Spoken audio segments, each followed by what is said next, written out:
Alright, picture this. It's March 2013, a year after 2012, when the world was supposed to end as per Roland Emmerich's movie. Next month, you're about to write your Year 10 final exams, which is supposed to be one of the most important exams you'll ever take as a student. It decides your future, or so you think. And your dad, your role model, tells you you're going to fail. Throw those math books away, you're hopeless. What do you do as a 15-year-old at that moment? Hi everyone, hope you're all doing well. Welcome to Growing with Joy. My name is Joy, I'm your host. I'm a product manager and entrepreneur based in the UK. So in this week's episode, I'm going to firstly share a story that's quite close to my heart. It's from a challenging phase in my life. I'm going to then walk you through how I navigated that problem and how I continue using some of the frameworks and approaches I used back then, even today. Alright, growing up, I've always been an academically smart student until I got to year 9, when I actually failed my first ever exam. It was math. I just couldn't hack it for some reason. I didn't really seem to get the support that I needed. It's quite heartbreaking and extremely demoralizing considering, I've always done well, and, that was like a massive sort of downfall that I didn't really know how to deal with. Somehow, managed to get through year 9, and then comes year 10 and things didn't really seem to get better in all the exams. Even year 10, I was sort of like not really doing well. I remember feeling quite helpless, just really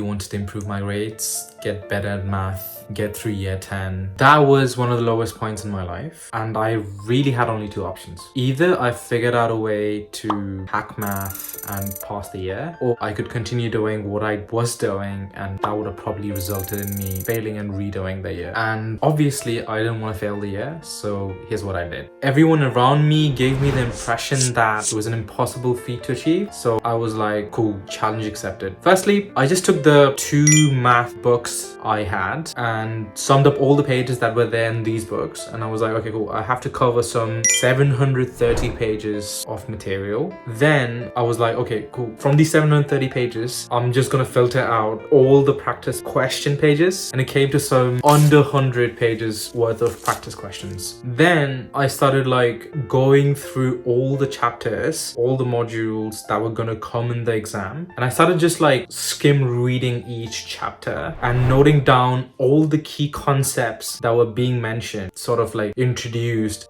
in each chapter, and that came to some 70-ish concepts. And finally I skimmed through all the question pages and I started highlighting different patterns of questions. So I noticed that there were certain questions that had certain keywords. So out of those 100 pages, I finally got some like 130 plus patterns of questions that could come in the exam. So reframing this problem now, to ace my math exam, all I had to do was cover 728 pages, which had 100 pages of practice questions, which consisted of around 70-ish concepts that could be applied to some 130-ish sort of different patterns. So the challenge was really the bottom bit, right? Which is, can I learn how to apply some 60, 70-ish concepts on 130 or 140-ish different patterns of questions in 21 days? Now, is that something more achievable? That's what I asked myself.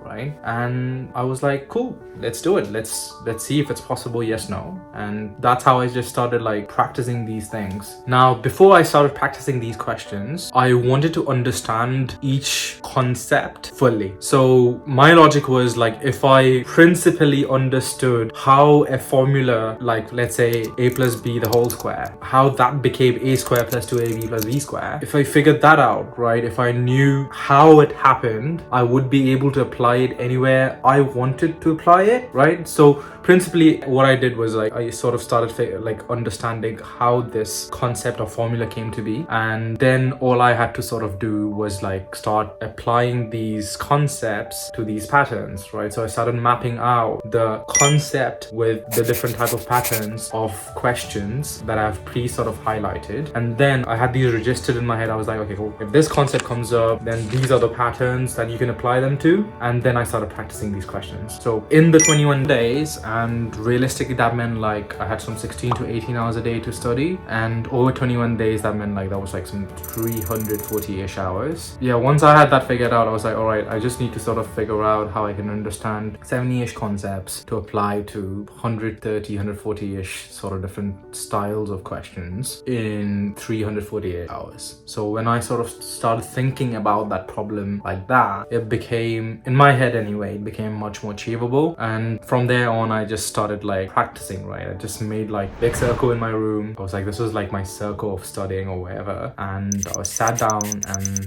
yeah, just mashed it out for 16 to 18 hours straight every single day for the next 21 days, right? And by the end of it, yay, I like, when I got my results, I obviously passed and I ended up getting like an A.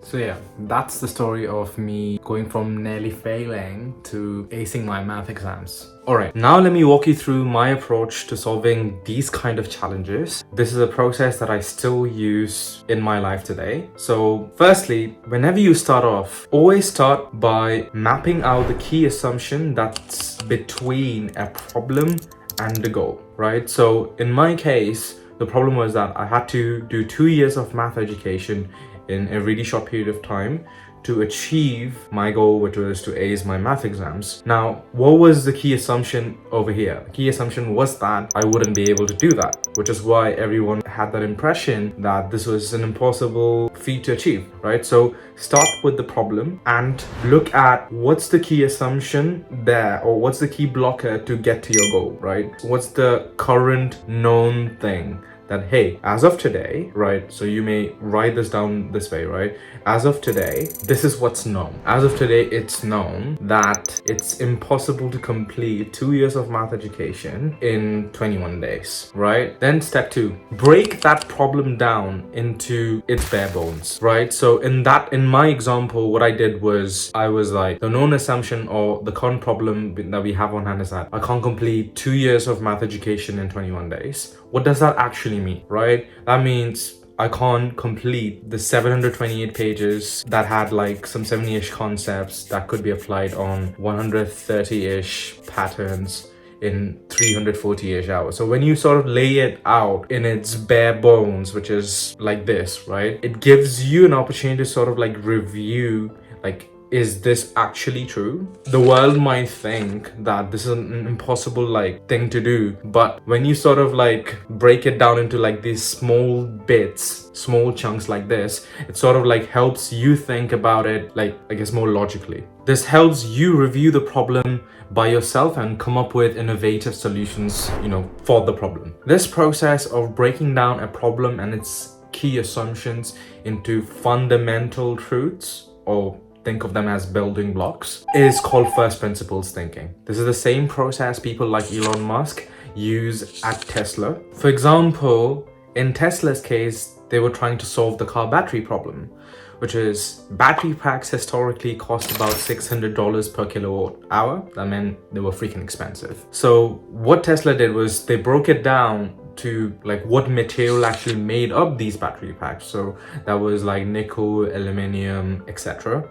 And then they sort of asked the question like, okay, what do these things individually, what do these ingredients, materials individually cost as per the stock market value? And that came to some $80 per kilowatt hour. So then they sort of just had to figure out a way to cleverly put together these material, and then you could have cheaper batteries. So yeah, that's a really simplified version of how obviously Tesla solved the battery problem, but you get my point. Like, this way of breaking down a problem and its key assumptions into fundamental truths or building blocks really helps you, one, digest what the actual thing on hand is, and then sort of come up with new solutions. Now, coming back to my case, which is obviously I had to sort of like understand 70-ish concepts and apply it to some 130-ish patterns. So what I did was like, I'm gonna spend like 2 hours per concept. So I would sort of like spend 2 hours a day understanding each concept properly. While, you know, my strategy for understanding these concepts were,